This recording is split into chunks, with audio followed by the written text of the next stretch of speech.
నన్ను అరెస్ట్ చేయాలి, అరెస్ట్ చేసి నేను దొరకలేదని చెప్పి ఏదో చేయాలని, ఫిజికల్ గా ఎలిమినేట్ చేయాలని చూసే నేను ఓపెన్ గా బహిరంగ ప్రెస్ మీట్ లోనే చెప్పాను ఈ విషయం. జూన్ 1, 2023 రాత్రి 7:50 నాటి డీజీ ఇంటెలిజెన్స్ పిఎస్ఆర్ ఆంజనేయులు అనే ఐపీఎస్ అధికారి నాకు వీడియో కాల్ ఫోన్ చేసి నా రూమ్ లో నేను ఒక్కడే ఉన్నానా లేదా వాళ్ళ కానిస్టేబుల్ పంపించి చెక్ చేసిన తర్వాత రేపు ఉదయం ఫైనల్ వార్నింగ్, రేపు ఉదయం, అంతకుముందు 2 సార్లు నన్ను పిలిపించి బెదిరించారు, నేను లక్ష్య పెట్టలా. ఆ రోజు ఫైనల్ వార్నింగ్, రేపు ఉదయం 8:30లోగా నువ్వు వచ్చి సజ్జల రామకృష్ణారెడ్డి గారి దగ్గర సరెండర్ అయి నువ్వు చేస్తున్న అన్ని రకాల సంఘ కార్యక్రమాలు ఆపేయకపోతే by 9:30 you are no more, భగవంతుడు కూడా కాపాడలేడనే పదాలు వాడినాడు.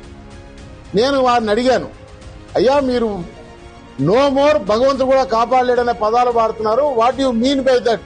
అంటే ఫిజికల్ గా ఎలిమినేట్ చేస్తారా? మీరు ఒక ఆల్ ఇండియా సర్వీస్ అధికారి అయ్యి ఉండే ఉద్యోగ సంఘ నాయకుడితో మాట్లాడుతున్నారు. నేను ఫోన్లో అడిగాను, నువ్వు నాతో వాదించొద్దు, ఇది నా అభిప్రాయం కాదు, ఎస్ఆర్కే చెప్పమన్నారు, చెప్పాను అని ఫోన్ పెట్టేశాడు.